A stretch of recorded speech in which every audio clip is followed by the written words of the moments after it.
Hi everyone, today we are back and I am going to be talking to you about the biggest tips I wish I knew before I started on Farm Together.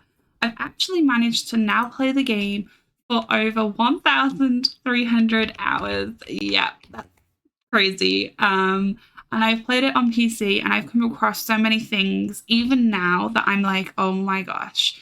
Before we jump into this video though, please drop a like right now, which is the big thumbs up button down below. And please don't forget to subscribe if you're not already, as I'm really trying my hardest to see if we can get to 10,000 subscribers. Okay, so my first biggest tip is farm size, farm organization, and spending your money on decorative items like fences that I have and paths. If I pull my map up for a second, it's very organized, it's very clean. When you first start this game, your main goal is to just level your farm up and keep making money so that you can basically buy more and more things.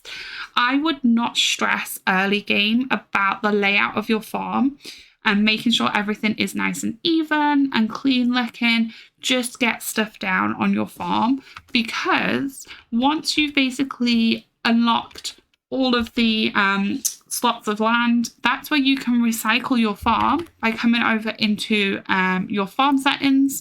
Recycle your farm, you'll get all of the money that you spent back, and then all the diamonds and all the ribbons and things. And that's when you basically can then decide, right, I want to lay my farm out like this, for example, really organized. So early on, just don't waste time laying out your farm, thinking that it's a mess, spending money on paths, fences, things that you probably won't need is my biggest tip. After that, it's basically leveling up everything in your shop. So you'll see I pretty much have every single crop unlocked now.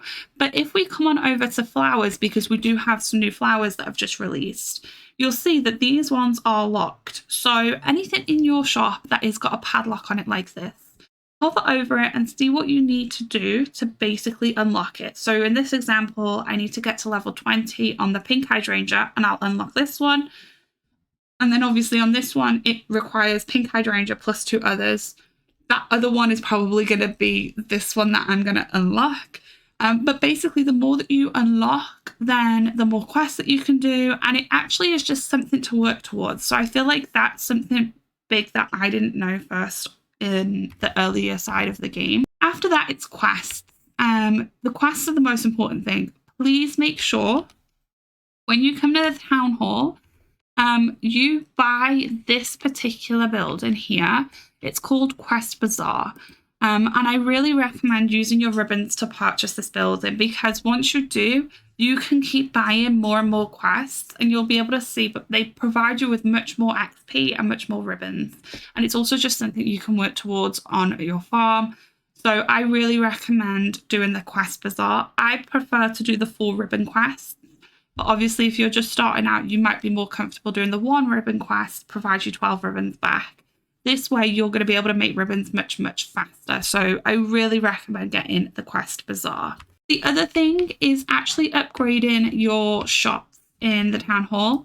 You'll be able to come in here, you'll be able to upgrade them. And I recommend doing it as and when you can, because it's better long term. It gives you more capacity, more storage, better rates, just absolutely everything. So definitely consider doing that.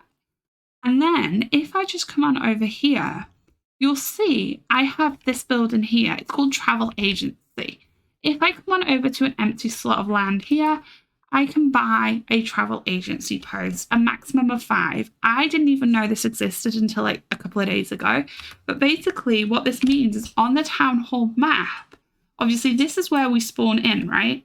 When you come from your farm. But if you have those outposts around, you can travel to them, okay? So we can travel up here.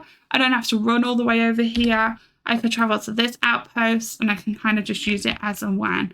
So I really recommend setting up your town hall better than I have, because it is a mess. But really make use of those travel posts, because they'll just help you out. So get all of the shops that you're going to sell the most of in one area with a travel post, and it'll just speed things up a lot. The next biggest tip is your garage. It's this building right here, and this is your fuel capacity and restock capacity. you want to come and upgrade this as much as possible. You can see right now my garage is level 40. The maximum level that this can go to is 100. And it basically just means you don't have to buy as many fuel tanks to be put around your farm, and your fuel will just last 10 times longer. So as you're growing your farm to be much longer and wider, this will help you a lot. So garage, maximum level is 100. All of your other ones is level 150 is the maximum that they can be upgraded to. Then I have to give a shout out to the Collaboration Hub. I have a separate video that explains how to use this, but I highly, highly recommend using this and redeeming it for this particular favor, which will give you double the drops and more XP for everything that you're harvesting. And basically use this when you are doing anything that gives you a lot of XP. So I typically, if I just come on back to my farm really quickly, I would typically use this for these particular flowers because you'll see how much XP they normally drop anyway. So I normally use it on those flowers. Some of these sunflower ones are pretty good for XP dropping as well. And also these particular flowers I typically use it on. Some of my fish maybe. And I also sometimes use it on my alpacas because I feel like these do also give pretty decent XP. And of course my horses, because we can see these are still locked and they take 2 days to harvest. So if you have got horses, definitely use those because that way you're going to get more XP and hopefully level these up much faster than it would if you used it without. Another tip is actually all of the different decorational items that you can purchase. Please remember that there are variants to this. If you're on PC, it is the letter X on your keyboard. But as I flick through these, you'll see all the different variations for all of the different things. And this just makes building your farm so much more fun and creative. So definitely remember to use those as well. The other thing to mention is actually the glow sticks. I'm going to have a separate video explaining how these work. I'll try and add a couple of screenshots, but some people do amazing art, farm art we call it, using the glow sticks. So these are a really nice way about being creative. But please remember, if you use the glow sticks and you decide to recycle your farm content, you will also be recycling the glow sticks, meaning you will lose the art that you have drawn onto your farm. So just bear that in mind. The other one is sprinklers right next to the glow sticks. Everyone tells you to use sprinklers for flowers, right? Because it gives you the best possible boost when it comes to selling. And rightly so.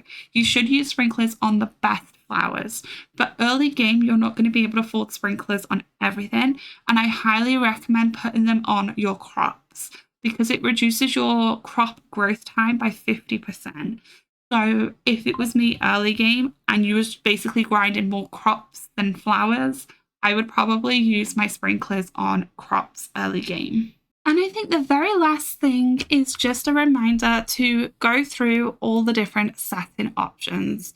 There's a load of different video settings in here, as well as gameplay settings. Things like your travel posts, how your tractor works, ban history, tiles, as well as all of your inventory options. So please come on in and have a look at your farm settings. Don't be afraid to change them, as well as your custom permissions if you're allowing people to visit. Come in here, make sure you have this set to do whatever you do or don't want people to do. And just, make sure you come in, play around with your settings and be comfortable with them, because I played for so long without having the inventory one. I used to just press tab to get my inventory up, but having it on the bottom of the screen is just 10 times more easier, and it makes me proactive to actually go and sell everything in the town hall. And the last one is when I come back to town hall, please don't forget about our landscaping agency. It is this building right here. But this building right here does let you, flatten the land that you own. It does not flatten land that you have locked, but you can also change the terrain. So I personally would use this once you have unlocked all the space on your farm, because when it's all unlocked, put it all to one terrain that you're happy with, and then you can start to do your customizing of your terrain. If I just come back to my farm is a really good example. Like, I have such mismatched terrain everywhere, and I started to try and fix it on this side of the map. I hated it. But over here, you'll notice like I've really decorated and used the terrain properly. So if I kind of use that option now, I'm going to lose all the underlying terrain on this. So I kind of need to do it at some point, but I decorated this area, which makes me not want to do it, but the rest of my farm probably needs it. So don't fall into the mistake that I made is basically what I am trying to suggest. Don't forget that when you're recycling your farms, you don't recycle all your machines. So your machines will stay no matter what. You're not going to get your ribbons back on the amount of machines that you've bought. It's also worth noting that the levels on your machines are specific to each machine. So for example, this winery is 35 versus this one that is 41. The same with my fish cannon machines. You'll see some of these are like level 100, 80. But then this first one was level 20. They're all specific per machine. It's not like a crop or a tree where it's like sharing the exact same amount on each one. But yeah, that is pretty much my biggest tips video sort of after playing 1300 hours. If there is anything that you guys want to see or ask, let me know. I'm down to make specific videos. But thank you so much for watching. Please don't forget to subscribe and please don't forget to like this video if you haven't already. And I'll see you in another video very soon. But goodbye for now.